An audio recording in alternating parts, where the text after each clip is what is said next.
stuff like that, considering maybe teams listening or something like that could make adaptations like that. I know something like somebody team like 100 Thieves are excited for that, as you hear OUG's fans trying to pump them back up in the crowd. They're going, you know, Jai-O, as they call it over here in Mandarin, as that sort of a chant like, let's go, you know, get the team's hype built up. And for OUG, they need it right now. They need some form of energy to come back, because that was a pretty brutal round one.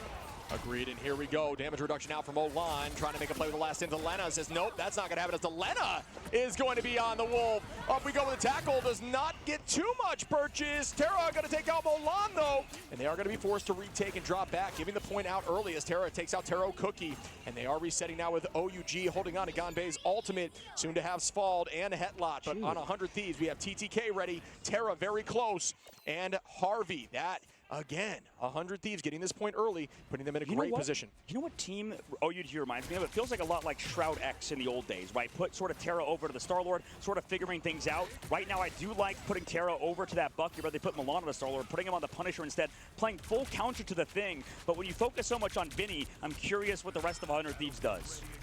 Okay, here we go. Molan going to be making the switch to Punisher. At this point, I am afraid it is getting more of a panic switch situation. You need to lock in Sfald. Going to be using that Eternal Bond. Ganbei out. Out goes Hetlot as well. They need to find value now as they're popping everything they've got. A ton are trance. Will they be able to clean it up?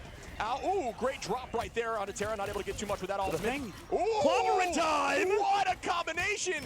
Clobbering into the raw passive stack damage as Terra gets a few, walking them back up in 2 numbers, and this is going to be Stagger. That is not good, as Staggerfest forcing them back with even more time, 10 seconds on, as Ganbei is going to have to reset. And look, Delena's hiding around the corner, feeling confident, does have that last stand, like you said.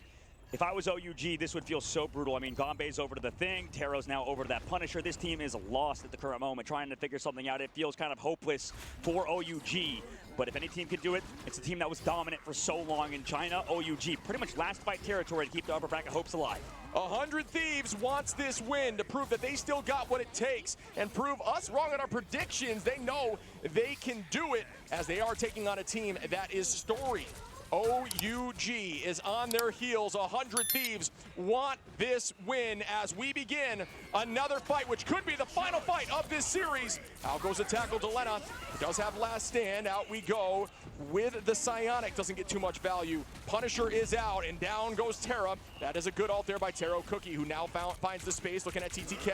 Last stand is up. Does it find purchase? It does at least burn the cooldown of the passive for Molan, who is healed back up and should soon have last stand as Vinny finds Hetlot, though, and that's going to drive them backwards. No more ults. Millennial with the ultimate. Out goes Fate of both worlds. Molan does have last stand. If you can pull it away from the Fate that could hold on for the team, you got to get on the point, as they do with a millisecond on.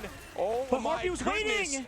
Harvey finds Molan. Well done by Harvey with the patience to ensure it does end the game, as 100 Thieves take out OUG and send them to the lower side bracket. If you told me Millennia was a sub or a coach, whatever you may say, that was an MVP for me that last map, right? Yeah. Finding those picks. Then in that last map we talked to, I know when we listened to 100 Thieves in their scripts, I was watching them play versus Envy. There's a constant thing said by Marshall, aka Terra. It's, why are we using Lunasoul so early? These guys and their strategist ultimates, their timing has to be perfect, right? And that's what it is in this game. That's what we talk about Marvel Rivals being a very macro-centric game. If you use your Luna Snow ultimate even a second early, sure, you're like, it doesn't matter in the moment, but man, strategist ultimates are so important, and Millennia to come in and sort of understand that as a coach is giving him those opportunities to be like, okay, I'm going to wait to the very last second to dance floor, because as soon as my team can disengage and live, that gives my team opportunity to maybe counter something like Milan, because we saw they use the dance floor, long fight, overextended, right? That was kind of how what happens in those sort of fights. After that, Milan sets up his last stand. Guess who has ultimate to match it? Like we saw in that game number 2, it's Harvey on the opposite side, knowing where Milan is, to counter with Eternal Bond. Yeah, honestly, the countering of Eternal Bond onto a tackled last stand is far more difficult than it sounds, because you have to predict where the tackle is going to go, and it's a distance. It can be a far distance. So